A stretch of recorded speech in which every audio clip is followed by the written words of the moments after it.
Seswa, welcome back to my channel. It's Megan Benji with the H, and I'm back again for another video.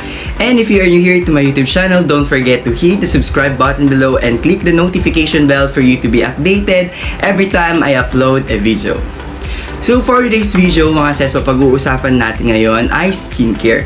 So isi-share ko lang sa inyo yung journey ko simula nung nagkaroon ako ng mga acne dito na part. And alam ko yung feeling na madaming acne dahil nakakababa talaga siya ng self-confidence. And for today's video, isi-share ko lang sa inyo yung mga product na ginamit ko. And disclaimer lang, hindi ako dermatologist or expert sa mga skincare. So hindi na natin papatagalin tong introng to, start na natin mga Seswa.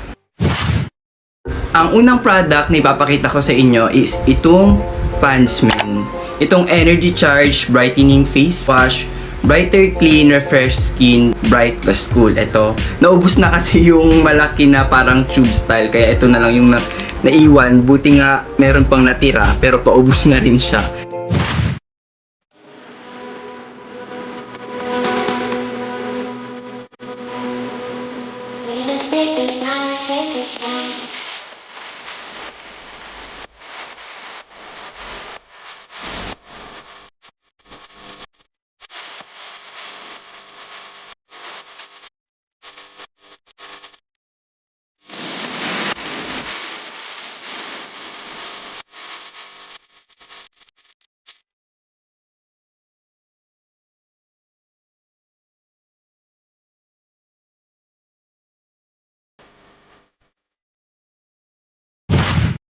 So ito, ginagamit ko lang siya morning routine and evening. Wala na akong ginagamit na iba na soap, ganyan, or kahit ano-ano pa. Ito lang talaga yung ginagamit ko sa mukha ko pag naliligo ako. And yung body ko, soap na lang. So, ang second product na ipapakita ko sa inyo is itong Eskinol. Ayan. Ito is Pimple Fighting Facial Deep Cleanser with Dermaclear Formula.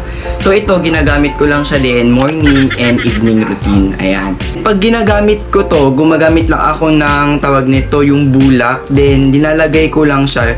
Konting amount lang ng Eskinol. Hindi naman yung sobrang dami. Siguro ganito lang. Ganyan lang. Once na nalagay ko siya dito sa bulak, ganyan, i-apply ko lang siya dito sa aking mukha. Ganyan ko lang siya linalagay. Pag ganyan. Diba? Pero sa akin, effective naman itong Eskinol na to. And yung last product na ginagamit ko mga sis is yung product ng Rix. Itong day cream and night cream nila. So pag morning, ang last na linalagay ko after ko mag-toner ng Eskinol, ito na yung linalagay ko mismo. Since morning ngayon, ito yung ating gagamitin. Itong day cream ng Rix. Pag ito, pwede kasing bumili ng ganito lang. Kasi yung tawag nito, yung benta ng Rix, meron kasi yung tawag nito, yung bundle type. Actually, may bundle yung ganito nila, pero hindi ko ginamit. Andito yung pakita ko sa inyo para maniwala kayo. Andito yung mga kasama niyang iba, pero ito hindi ko siya ginagamit. Actually, toner to ng Clear Bomb. Ayan. Clear Bomb pala yung set ng Rix na may kasamang ganito. Ito yung Clear Bomb Advanced Exfoliating Toner nila. Pero hindi ko siya ginamit kasi mas prefer ko yung Eskinol. So, ang ginagamit ko lang talaga is itong cream nila. Pwede rin kayong bumili ng day cream or night cream lang na set. Itong dalawang to, 150 na lang siya.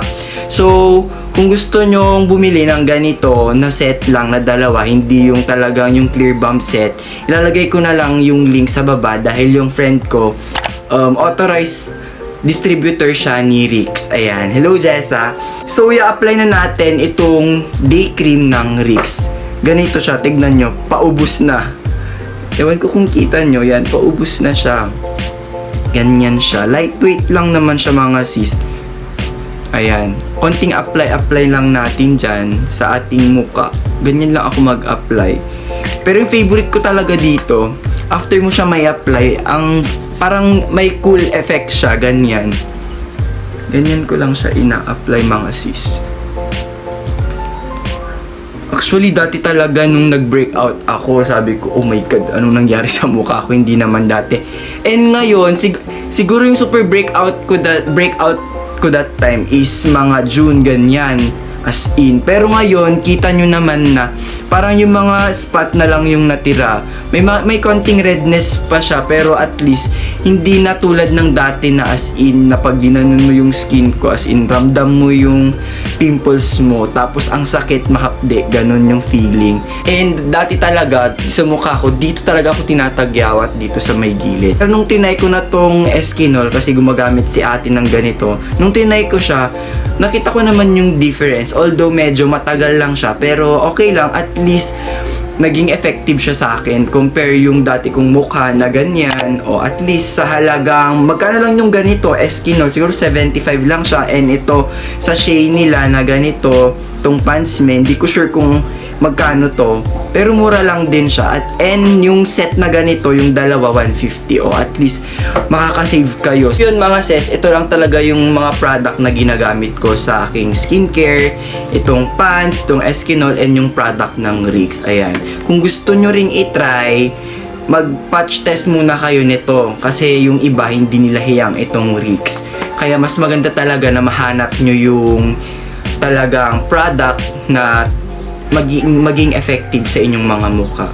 And thank you, dahil itong mga product sa akin, naging effective naman siya kahit medyo matagal yung process. At least, kita nyo naman yung before, ganito talaga yung mukha ko. Kaya talaga sana mahanap nyo rin yung talagang fit sa inyo na mga product. And itong skincare kong to, sinishare ko lang yung sa akin. Hindi ko naman sinasabi na naging effective siya sa akin and magiging effective din siya sa inyo. Pero kung yung case nyo talaga mga seso is super lala, as in super breakout yung mukha nyo, I suggest na magpa-check kayo talaga sa dermatologist. At least sila, alam nila yung best sa mga skin type natin at agad-agad nilang maaagapan yan. Kesa yung tayo yung mismong gumagamit or nagtatry ng mga product, tas ang dami-dami nating tinatry, hindi naman tayo nagtatagal doon. For example, hindi naging effective yung product na to, mag-iiba ka na naman. Mamaya, mas lalong lumala yung case mo. So, better na magpa-test na lang kayo or magpa-advise kayo sa dermatologist.